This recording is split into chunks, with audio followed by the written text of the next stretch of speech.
መጽሐፈ ኢያሱ ወልደ ነዌ ምዕራፍ 6 ኢያሪኮም ከእስራኤል ልጆች የተነሣ ፈጽማ ተዘግታ ነበር።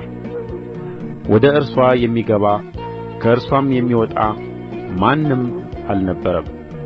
እግዚአብሔርም ኢያሱን አለው፣ ተመልከት፣ ኢያሪኮንና ንጉሥዋን ጽኑዓን ኃያላንዋንም በእጅህ ሰጥቻለሁ። ሰልፈኞቻችሁ ሁሉ ከተማይቱን አንድ ጊዜ ይዙሩአት፣ እንዲሁም 6 ቀን አድርጉ። 7 ካህናት 7 ቀንደ መለከት በታቦቱ ፊት ይሸከሙ። በሰባተኛውም ቀን ከተማይቱን 7 ጊዜ ዙሩ። ካህናቱም ቀንደ መለከቱን ይንፉ። ቀንደ መለከቱም ባለማቋረጥ ሲነፉ የመለከቱንም ድምፅ ስትሰሙ ሕዝቡ ሁሉ ታላቅ ጩኸት ይጩኹ፣ የከተማይቱ ቅጥር ይወድቃል። ሕዝቡም ሁሉ እያንዳንዱ አቅንቶ ይገባባታል። የነዌም ልጅ ኢያሱ ካህናቱን ጠርቶ የቃል ኪዳኑን ታቦት ተሸከሙ። 7 ካህናት 7 ቀንደ መለከት ወስደው በእግዚአብሔር ታቦት ፊት ይሂዱ አላቸው። ሕዝቡንም ሂዱ፣ ከተማይቱንም ዙሩ፣ ሰልፈኞችም በእግዚአብሔር ታቦት ፊት ይሂዱ አለ። ኢያሱም ለሕዝቡ በተናገረ ጊዜ 7ቱ ካህናት 7ቱን ቀንደ መለከት ይዘው በእግዚአብሔር ፊት ሄዱ። ቀንደ መለከቱንም ነፉ። የእግዚአብሔር ቃል ኪዳን ታቦት ይከተላቸው ነበር። ሰልፈኞቹም ቀንደ መለከቱን በሚነፉ በካህናት ፊት ይሄዱ ነበር። የቀረውም ሕዝብ ከታቦቱ በኋላ ይሄድ ነበር።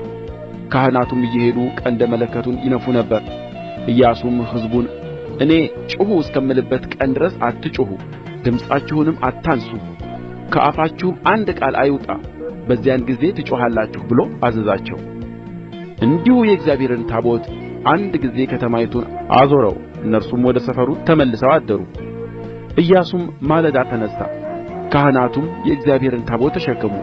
7ቱም ካህናት 7 ቀንደ መለከት ይዘው በእግዚአብሔር ታቦት ፊት ይሄዱ ነበር፣ ቀንደ መለከቱንም ይነፉ ነበር። ሰልፈኞቹም በፊታቸው ይሄዱ ነበር።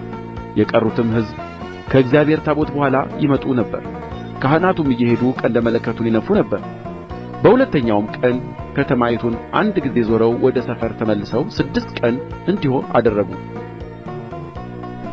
በሰባተኛውም ቀን በነጋ ጊዜ ማልደው ተነሡ። እንደዚህም ሥርዓት ከተማይቱን 7 ጊዜ ዞሩ። በዚያ ቀን ብቻ ከተማይቱን 7 ጊዜ ዞሩ።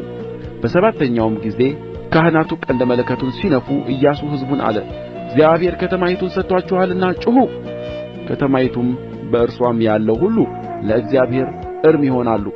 የላክናቸውን መልእክተኞች ስለ ሸሸገች ጋለሞታይቱ ረዓብ ከእርስዋም ጋር በቤትዋ ውስጥ ያሉ ሁሉ ብቻ በሕይወት ይኖራሉ።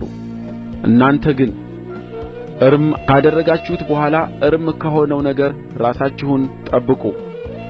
እርም ከሆነው አንዳች የወሰዳችሁ እንደሆነ የእስራኤልን ሰፈር የተረገመ ታደርጉታላችሁ፣ ታስጨንቁትማላችሁ።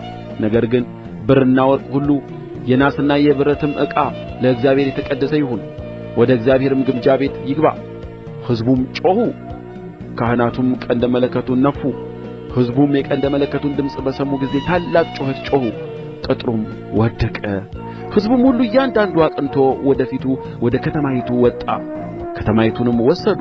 በከተማይቱም የነበሩትን ሁሉ ወንዱንና ሴቱን፣ ሕፃኑንና ሽማግሌውን፣ በሬውንም በጉንም አህያውንም በሰይፍ ስለት ፈጽመው አጠፉ። ኢያሱም ምድሪቱን የሰለሉ 2ቱን ሰዎች ወደ ጋለሞታይቱ ቤት ግቡ፣ ከዚያም ሴቲቱንና ያላትን ሁሉ እንደ ማላችሁላት አውጡ አላቸው። ሰላዮቹም ብላቴናዎች ገብተው ረዓብን አባትዋንና እናትዋን ወንድሞችዋንም ያላትንም ሁሉ ቤተ ዘመዶችዋን ሁሉ አወጡ። ከእስራኤልም ሰፈር በውጭ አስቀመጡአቸው። ከተማይቱንም በእርስዋም የነበረውን ሁሉ በእሳት አቃጠሉ። ነገር ግን ብሩንና ወርቁን የናሱንም የብረቱንም ዕቃ በእግዚአብሔር ግምጃ ቤት አደረጉት። ኢያሪኮን ሊሰልሉ ኢያሱ የሰደዳቸውንም መልእክተኞች ስለ ሸሸገች ጋለሞታይቱን ረዓብን የአባትዋንም ቤተ ሰብ ያላትንም ሁሉ ኢያሱ አዳናቸው። እርስዋም በእስራኤል መካከል እስከ ዛሬ ድረስ ተቀምጣለች።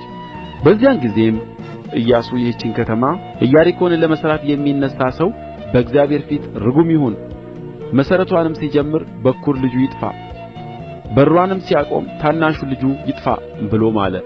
እግዚአብሔርም ከኢያሱ ጋር ነበረ፣ ዝናውም በምድር ሁሉ ወጣ።